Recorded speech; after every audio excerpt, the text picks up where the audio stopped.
مبارکباد ایک دوسرے کو دے رہے کہ اگر ہم نے 31 دسمبر کو یا اس سے پہلے ہم نے نیو ایئر کی مبارکباد نہیں دی تو ہم کو عذاب ہوگا، قیامت کے دن ہماری پوچھ ہوگی، اللہ تعالیٰ اس کے اوپر ہماری پکڑ کر لے گا۔ اور اگر ہم نیو ایئر سے پہلے 31 دسمبر سے پہلے ہم کسی کو بھی مبارکباد دے دیتے، چاہے وہ غیر مسلم ہو یا ہمارے یہاں مطلب خود مسلمان بھائی بہن ہو، اگر ہم ان کو ہیپی نیو ایئر کہہ دیتے ہیں تو ہم کو اللہ تعالیٰ اس کا بہت اجر دے گا، قیامت کے دن ہم کو ڈھیروں ثواب حاصل ہو جائے گا اور اس سے ہماری جنت بھی پکی ہو جائے گی۔ تو اگرچہ تو کوئی مسلمان اس کو دین سے نہیں جوڑ رہا ہے، وہ اس کے اوپر ثواب اور عذاب کی بشارت نہیں دے رہا ہے، تو پھر کس بنا پہ اس کو آپ بدعت سے تعبیر کرتے ہیں؟ ابھی حال ہی میں ہمارے ایک مولانا صاحب ہیں جو کہ مطلب شادیوں کے اوپر مطلب نکاح اسلامی ہو، اس کے اوپر وہ بہت تقریبات مطلب بہت بولتے ہیں۔ میرے خیال سے ان کا واحد ایک مقصد، ان کی تبلیغ جو ہے وہ صرف نکاح کو لے کے ہی وہ تبلیغ کرتے ہیں اور اس کے علاوہ ان کے پاس کوئی دوسرا ٹاپک نہیں ہے۔ تو وہ مطلب یہ بتانا چاہ رہے تھے کہ مطلب یہ جو نیو ایئر ہے یہ دین نہیں ہے، اور اگر ہم اس کی مبارکباد دیتے ہیں تو کوئی ایسا جو ہے مطلب بدعت والا کام نہیں ہوگا، یا یہ غیر شرعی یا شرعی کام، اس کا کوئی لینا دینا نہیں، یہ سمجھاتے ہوئے اس کے بعد وہ ترنت آ جاتے ہیں کہ مطلب نکاح کے اوپر انہوں نے کیا کہتے ہیں بولا ہے۔ آئیے پہلے سنتے ہیں کہ وہ کیا بول رہے ہیں، پھر اس کے بعد انشاءاللہ میں آگے گفتگو کرتا ہوں۔ دوستوں، جیسے 31 دسمبر کا آغاز ہوا تو سوشل میڈیا کے اوپر یہ دیکھا جا رہا ہے کہ کئی لوگ I am Muslim I don't celebrate new year اس طرح کے پوسٹ، سٹوریز، سٹیٹس اپلوڈ کر کے اپنے ایمان کی تازگی کا مظاہرہ کرنا چاہتے ہیں، لیکن وہ یہ غور کرنا نہیں چاہتے کہ اس میں برائی کیا ہے۔ یہ ہم جس علاقے میں رہتے ہیں وہاں کے عادات میں شمار ہے، ہمارے کلچر کا ایک حصہ ہے۔ ہاں، کچھ لوگ اسے عیسائیوں کے ساتھ منسوخ کرتے ہیں جو کہ حقیقت ہے، لیکن جو بھی اسے سیلیبریٹ کر رہا ہے، چاہے کوئی غیر مسلم بھی اسے سیلیبریٹ کر رہا ہے، تو وہ اسے مذہب کے دائرے میں نہیں دیکھ رہا ہے، بس ایک سیلیبریشن کی حد تک ہی دیکھ رہا ہے، چونکہ یہ کئی سالوں سے ہمارے کلچر کا، ہمارے عادت کا ایک حصہ ہو چکا ہے۔ ہاں، مجھے اچھی طرح معلوم ہے، آپ یہ دلیل لے کر آئیں گے، من تشبہ بقوم فہو منہ، جو جس قوم کی مشابہت اختیار کرے گا وہ اسی میں سے آئے گا۔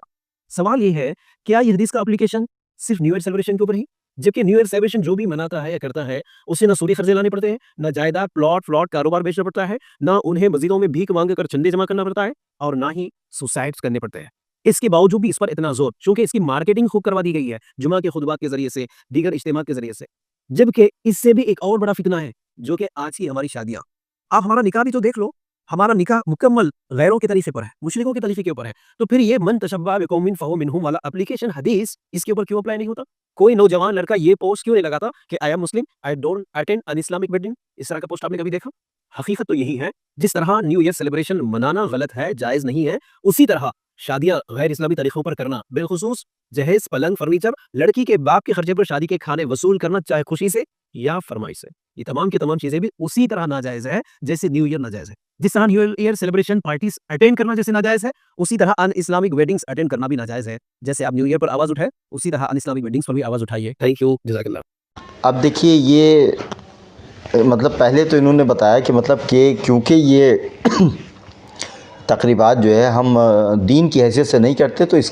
میں کوئی خباثت نہیں ہے، اس میں ہم جو ہے مطلب منا سکتے ہیں، کوئی ایسی دقت نہیں ہے۔ پھر انہوں نے بتایا کہ جب بھی ہم یہ بات کہتے ہیں تو سامنے سے جو دلیل پیش کری جاتی ہے وہ کہا جاتا ہے کہ ایک حدیث ہے رسول اللہ صلی اللہ علیہ وسلم کی، من تشبہ بقومہ، کہ جس نے جس قوم کی مشابہت کری وہ انہی میں سے۔ اچھا، اب اس حدیث کو بھی اگر آپ غور سے سمجھیں کہ جس نے جس قوم کی مشابہت کری وہ انہی میں سے، تو اب اس کا اطلاق جب ہم کرنے چلتے ہیں تو پھر یہ لوگ پیچھے ہٹ جاتے ہیں کہ جیسے کہ مان لیجئے کہ آپ پینٹ شرٹ پہنتے ہیں، یا آپ چشمہ لگاتے ہیں، یا آپ مطلب کسی غیر قوم نے جو کچھ ایجاد کیا یا وہ کر رہے ہیں، چاہے وہ کھانا کھا رہے ہوں یا وہ کپڑا پہن رہے ہوں یا مطلب ان کی شادی بیاہ کا طریقہ وغیرہ وغیرہ، اگر وہ یہ کام کر رہے ہیں تو پھر یہ حدیث کا اپلیکیشن سب پہ کیا جائے گا۔ مطلب لوگ ایسا کہتے ہیں، لیکن جب ہم اپلیکیشن کرتے ہیں تو کہتے ہیں نہیں نہیں، یہاں پہ اپلیکیشن نہیں کیا جائے گا۔ کپڑا پہننے سے کوئی مطلب مشابہت نہیں ہوتی، بھائی وہ بھی شرٹ پہن رہے ہیں، ہم بھی شرٹ پہن رہے ہیں، وہ بھی پینٹ پہن رہے ہیں، ہم بھی پینٹ پہن رہے ہیں، اور یا جیسے کمپیوٹرز وغیرہ استعمال کر رہے ہیں، یا مطلب بہت ساری چیزوں پہ اس کا اپلیکیشن جب ہم کریں گے تو یہ لوگ انکار کر دیتے ہیں۔ پھر یہ کہتے ہیں وہاں پہ کہ نہیں، جب بھی ہم کوئی دین کی حیثیت سے کسی قوم کی مشابہت کریں گے تو جا کے اس حدیث کے ضمن میں آئیں گے ہم۔ تو وہی ہم سمجھانا چاہ رہے ہیں کہ جب بھی ہم کوئی کام دین کی حیثیت سے کریں گے، اگر مان لیجئے کہ ایک یہودی کسی کام کو دین کی حیثیت سے انجام دے رہا ہے اور وہی سیم طریقہ ہمارا ہے، ہم اس کو دین کی حیثیت سے انجام دے رہے، تو انشاءاللہ پھر ہم اس حدیث کے ضمن میں آ جائیں گے، من تشبہ بقومہ، کہ مطلب جس نے جس قوم کی مشابہت کری وہ انہی میں سے ہے۔ تو اچھا، یہ بتاتے ہوئے مولانا صاحب نے کہا کہ مطلب یہ ٹھیک ہے، پھر بعد میں جا کے یہ پلٹ جاتے ہیں کہ مطلب یہ بھی حرام ہے، یہ مطلب پھر اس کا اپلیکیشن کر رہے ہیں، یہ خود بھی اپلیکیشن کر رہے ہیں، پہلے منع کر رہے تھے، پھر بعد میں کہتے ہیں کہ نہیں یہ بھی حرام ہے۔ کیوں حرام ہے؟ اگر آپ اس کو اپلائی کرتے ہیں نکاح کے اوپر، کہ جو نکاح کے اندر جو فرنیچر دیا جاتا ہے، جو کھانا کھلایا جاتا ہے وغیرہ وغیرہ، جتنی بھی نکاح کے ساتھ جو رسومات جڑی ہوئی ہیں، وہ ساری کی ساری جو ہے وہ غیر اسلامک ہیں، یہ اس لیے یہ حرام ہے۔ تو اب ان سے یہ پوچھیں کہ جو اصول انہوں نے پہلے اپلائی کیا تھا نیو ایئر کے اوپر، کہ کیونکہ یہ مطلب معاشرے میں ہمارے رائج ہے اور ہم اس کو کر رہے ہیں اور ہم دین کی حیثیت سے نہیں کرتے ہیں، تو اس وجہ سے یہ غلط نہیں ہے۔ تو اب ان سے میں یہ سوال کرتا ہوں کہ آپ سے کس نے کہہ دیا کہ یہ جو نکاح کا جو کھانا کھلایا جاتا ہے یہ ثواب اور عذاب کی نیت اس کے اندر ہوتی؟ جو بھی نکاح کا کھانا کھلاتا ہے لڑکی والا، اور یا جو بھی کیا کہتے ہیں اپنی بیٹی کو وہ سامان دیتا ہے مرضی سے یا غیر مرضی سے، ابھی میں یہ بحث نہیں کروں گا کہ جہیز کے کیا اصول ہے یا جہیز رسول اللہ نے دیا ہے یا نہیں دیا، وہ بعد میں کسی لیکچر میں انشاءاللہ میں بہت تفصیل سے بیان کروں گا اور ان کو بتاؤں گا، روایات پیش کر کے دکھاؤں گا آپ کو کہ رسول اللہ نے اپنی بیٹی کو ایز اے جہیز کیا کیا دیا ہے۔ تو یہ جو اپلائی کرتے ہیں کہ چاہے وہ مانگے یا نہ مانگے، چاہے باپ اپنی خوشی سے دے یا نہیں دے، یہ سب حرام ہے۔ تو آپ پلیز مجھے اس بات کا جواب دیجیے گا کہ جب آپ کہتے ہیں کہ یہ چیز حرام ہے تو آپ کو اس بات کا علم ہے، اگر آپ مولانا ہیں یا آپ مطلب عالم ہیں تو آپ کو اس چیز کا علم ہے کہ جب بھی آپ کسی چیز کے اوپر حرام کا فتویٰ لگاتے ہیں تو اس کے اوپر نص قطعی کی ضرورت پڑتی ہے، نص قطعی آپ کو دکھانا پڑے گا، کیونکہ آپ حرام ثابت کر رہے ہیں، اور حرام و حلال جب بھی زیر بحث آئے گا تو قطعی الثبوت و قطعی الدلالہ کی ضرورت پڑتی ہے۔ اس کے بعد آپ کو اگر حدیث سے کچھ ثابت کرنا ہے تو ایٹ لیسٹ آپ کو متواتر حدیث سے ثابت کرنا پڑے گا، یا وہ حدیث جو کم سے کم قطعیت کو سپورٹ کرتی ہو وہ حدیث آپ کو دکھانی پڑے گی اپنے اس قول کے اوپر کہ یہ جو مسیری یا پلنگ یا جو کچھ بھی دیا جا رہا ہے یہ حرام کے ضمن میں آتا ہے، ناجائز کے ضمن میں آتا ہے۔ جب آپ یہ کہتے ہیں تو نص قطعی ہے آپ کے پاس، آپ نے اپنے مطلب آپ کے تو ڈھیروں لیکچر نیٹ کے اوپر موجود ہے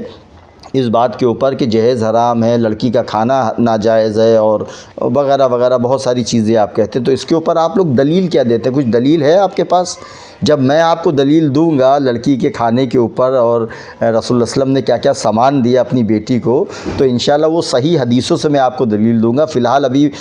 میں صرف اتنا بتانا آپ کو چاہوں گا کہ مسلم کے اندر آلریڈی یہ روایت موجود ہے کہ رسول اللہ صلی اللہ علیہ وسلم نے شادی میں، ولیمے میں نہیں، شادی کے اندر جانے کا حکم دیا ہے کہ اگر کوئی آپ کی دعوت کرے تو آپ کا جانا فرض ہے۔ داؤد کی حدیث بیان کرتی ہے کہ ابو ہریرہ رضی اللہ تعالیٰ عنہ نے بیان کیا کہ اگر کسی شخص کو شادی کی دعوت دی جائے اور وہ اس میں نہ شریک ہو تو وہ اللہ کا بھی نافرمان ہے اور رسول اللہ کا بھی نافرمان ہے۔ اس کے بعد ابن عمر رضی اللہ تعالیٰ عنہ کہتے ہیں کہ میں روزے کی حالت میں ہوتا تھا اور اس کے باوجود بھی میں شادی میں ضرور شرکت فرماتا تھا، روزے کی حالت میں بھی وہ شرکت ضرور فرماتے تھے۔ کہنے کا میرا مقصد یہ ہے کہ آپ کی بخاری مسلم و ساستہ بھری پڑی ہوئی ہے لڑکی کی شادی کے کھانے کے اندر شرکت کے لیے، اور آپ لوگ یہ کہہ دیتے ہیں کہ رسول اللہ صلی اللہ علیہ وسلم کا یہ عمل نہیں ہے، اس پہ دلیل کیا دیتے ہیں؟ کم سے کم کچھ دلیل تو دیجئے۔ تو فی الحال ابھی میرا یہ موضوع نہیں ہے کہ میں آپ کو یہ بتاؤں کہ شادی میں جانا یا جانا نہیں ہے، فی الحال تو ہم یہ ڈسکس کر رہے ہیں کہ نیو ایئر کے اندر مبارکباد دینا یہ جائز ہے یا ناجائز ہے۔ تو بالکل آپ مبارکباد دے سکتے ہیں، اس کا دین سے کوئی لینا دینا نہیں ہے، اور میں گزارش کروں گا اپنے علماؤں سے کہ ان چھوٹی چھوٹی سی باتوں کو چھوڑ کے دھیان دیجئے کہ ابھی ہمارے یہاں امت مسلمہ کے اندر جس طریقے سے جھوٹ رائج ہے، مسلمان ہونے کے باوجود بھی جو لوگ جھوٹ بولے ان کو سدھاریے۔ منافقت کے بارے میں لوگ جانتے نہیں ہیں، ہماری مسلمان امت میں کتنے لوگ ایسے ہیں جو اس لفظ کو جانتے ہی نہیں ہیں کہ منافقت کہتے کس کو ہیں. ان کی ترغیب دلائی. یہ چھوٹے چھوٹے سی باتیں. ہاں اگر آپ کو لگ رہا ہے کہ نیو ایئر کے اندر کچھ فحاشی ہوتی ہے، شراب نوشی ہوتی ہے اور عورت مرد ایک ساتھ مل کے مطلب کیا کہتے ہیں فحاشی تک کے نوبت پہنچ جاتی، تو ان باتوں کی آپ مخالفت کریے اور سمجھائیے اپنے بچوں کو. ہم سب مل کے یہ سمجھائیں کہ اس طریقے کی پارٹیز میں، چاہے وہ نیو ایئر ہو یا کوئی بھی اس طریقے کی پارٹی، اس میں ہرگز شرکت نہ کرے جہاں شراب نوشی ہو رہی ہو، جہاں کے اندر فحاشی ہو رہی ہو، جہاں کے اندر ناچ گانا اس پیمانے کا ہو رہا ہو جو حرام کے درجے تک کے پہنچ جاتا ہے. تو یہاں پہ آپ اپنے بچوں کو ان چیزوں کی ترغیب دلائیں گے تو بچوں کے سمجھ میں آئے گا. جب بھی آپ کسی چیز کو مطلقاً حرام قرار کریں گے، کسی بھی چیز کو مطلقاً جب آپ حرام قرار کر دیں گے تو اس کے اوپر سوال پیدا ہو جائے گا، اور جب آپ دین کی حیثیت سے اس کو مطلقاً حرام کریں گے تو پھر آپ کو دلیل دینا پڑے گی جو آپ نہیں دے پائیں گے، اور آپ کے بچے آپ کی بات نہیں سنیں گے. اگر بچوں کو سمجھانا ہے تو اگر کسی ایونٹ کے اندر دین کی حیثیت سے جو کام غلط ہو رہے ہیں ان کو ہائی لائٹ کریے، ان کو پوائنٹ آؤٹ کریے اور بتائیے لوگوں کو کہ دیکھو اس میں یہ چیز غلط ہے، اس میں یہ چیز غلط ہے، اس میں یہ چیز غلط ہے. اور جو چیز دین سے تعلق نہیں رکھتی اور وہ صحیح ہے، کہیے کہ بس یہاں پہ یہ تمہاری حد ہے، اس حد کے اندر رہ کہ اگر یہ کام کرو گے تو یہ جائز ہو جائے گا، اور اگر اس حد کو تم کراس کرتے ہو، جس کو ہم حدود اللہ کہتے ہیں، حدود اللہ کو جیسے ہی ہم کراس کریں گے تو پھر وہ شیطان کی حدود میں ہم داخل ہو جائیں گے، اور اس کے بعد جو ہے ہمارے کیا کہتے ہیں ایمان ضائع ہونے کا بھی خطرہ پیدا ہو جاتا ہے. ہم ایسی تقریبات میں جائیں گے جہاں شراب چل رہی ہے، جہاں ناچ گانا ہو رہا ہے، جہاں پر کیا کہتے ہیں فحاشی ہو رہی ہے، تو ممکنات ہے کہ جو ہے وہاں پہ ہم بھی ملوث ہو جائے. کوئی ہمیں شراب پلا دے، کوئی ہمیں ناچ گانے کی طرف اٹریکٹ کر لے یا ہمیں فحاشی کی طرف اٹریکٹ کر لے. تو ان سب تقریباتوں سے بچیں، اور بچوں کو یہیں تک کہ پتہ جن چیزوں کے اندر شریعت سے ہٹ کے جو کام ہو رہے ہیں ان کو جب آپ پوائنٹ آؤٹ کرائیں گے تو اس کی دلیل بھی دے پائیں گے آپ بہت آسانی سے. جیسے کہ جیسے ہی وہ آپ کہیں گے وہاں شراب نوشی ہو رہی ہے، قرآن سے بھی آپ دلیل دے دیں گے، حدیث سے بھی دلیل دے دیں گے. فحاشی کی بات ہو رہی ہے، قرآن سے بھی آپ دلیل دے دیں گے، حدیث سے بھی آپ دلیل دے دیں گے. ناچ گانے کی بات ہو رہی ہے تو آپ حدیث سے بھی بتا سکتے ہیں جو فحاشی کے لیول تک کے ناچ گانا لے جاتا ہے یا ناچ گانا جو لے کے جائے گا اس کے اوپر آپ دلیلیں دے دیں گے. لیکن جب آپ کہتے ہیں کہ نیو ایئر کی مبارکباد دینا بدعت ہے، غلط ہے، تو پھر اس کی دلیل کیسے دیں گے؟ بدعت ثابت کیسے کریں گے؟ کیونکہ وہ شخص اس کو دین کی حیثیت سے تو کر ہی نہیں رہا ہے نا. اور جب کوئی کام وہ دین کی حیثیت سے نہیں کر رہا ہے تو اس کے اوپر سنت یا بدعت کا فتویٰ لگایا نہیں جا سکتا. تو میری گزارش ہے اپنے ان سارے بھائیوں سے جو نیو ایئر کے اوپر یہ بیان کرتے ہیں کہ مطلب I am a Muslim and I don't wish happy new year, تو مطلب ان کو یہ سمجھنا چاہیے کہ یہ جو وش کرنا ہے ہیپی نیو ایئر، کسی کو وش کر دیا ہیپی نیو ایئر دنیاوی لحاظ سے، اس کا دین سے کوئی لینا دینا نہیں ہے، اور اس کے اوپر آپ دلیل نہیں دے پائیں گے. اس کو دلیل دینے کے لیے آپ کو پھر نص قطعی، کیونکہ آپ حرام کا فتویٰ لگا رہے ہیں، جیسے ہی آپ حرام کا فتویٰ لگائیں گے تو نص قطعی دکھانی پڑے گی جو کہ آپ نہیں دکھا پائیں گے. اور جن چیزوں کو میں نے ہائی لائٹ کیا ہے، اگر آپ ان چیزوں سے روکیں گے بھیا تم ایسی پارٹیز میں مت جانا جہاں پہ شراب نوشی ہو رہی ہو، جہاں پہ فحاشی ہو رہی ہو، اس کے بعد آپ دیکھیے آپ کے پاس انشاءاللہ ڈھیروں دلیل موجود ہوگی، اور وہ شخص آپ سے دلیل بھی نہیں مانگے گا، کیونکہ یہ اتنی قطعیت سے لوگوں کو پتہ ہے یہ بات کہ شراب حرام، فحاشی حرام، کیا ناچ گانا جو فحاشی تک کے لے جائے وہ سب حرام. یہ سب آپ کو دلیل دینے کی ضرورت نہیں، ان سب کو اچھی طریقے سے پتہ ہے. تو میں اپنی بات یہیں سے مکمل کرتا ہوں، اور میں لوگوں سے گزارش بس یہی ہے کہ مطلب دین کو لوگوں تک پہنچانے کا صحیح طریقہ جو ہے اس کو اپنائیے، اور جن چیزوں کے اندر حدود اللہ کراس ہو رہی ہے اگر آپ صرف اس کو ہائی لائٹ کر دیں گے تو انشاءاللہ آپ دیکھیے کہ ہمارے بچے اس چیز کو سمجھیں گے. لیکن جب آپ مطلقاً حرام کریں گے اس چیز کو تو کہہ رہا ہے کہ یار یہ میں ہیپی نیو ایئر کہہ رہا ہوں اور کیا کہتے ہیں اللہ مجھے دوزخ میں ڈال دے گا یا مجھے عذاب دے گا ہیپی نیو ایئر کہنے کے اوپر. وہ ان کے بات سمجھ میں نہیں آتی بچوں کے، اور پھر وہ مطلب دوسری طرف اٹریکٹ ہونا شروع ہو جاتے ہیں. تو صحیح دین کی تعلیم ہم سب کو دینا بہت ضروری ہے کہ جس کے اندر ہم اپنے بچوں کو اچھے سے آنسر کر سکیں کہ دیکھو یہ چیزیں جو حرام ہیں یہ حلال ہے. جب ہم حرام حلال کہیں گے تو ہم کو دلیلیں دینا پڑیں گی، بچوں کے سوالوں کے جواب دینا پڑیں گے، جو کہ ہمارے علماء جب نہیں دے پاتے ہیں تو پھر بچے دوسرے راستے اختیار کرتے ہیں. اللہ تعالیٰ کہنے سننے زیادہ عمل کی توفیق دے۔ السلام علیکم ورحمۃ اللہ وبرکاتہ۔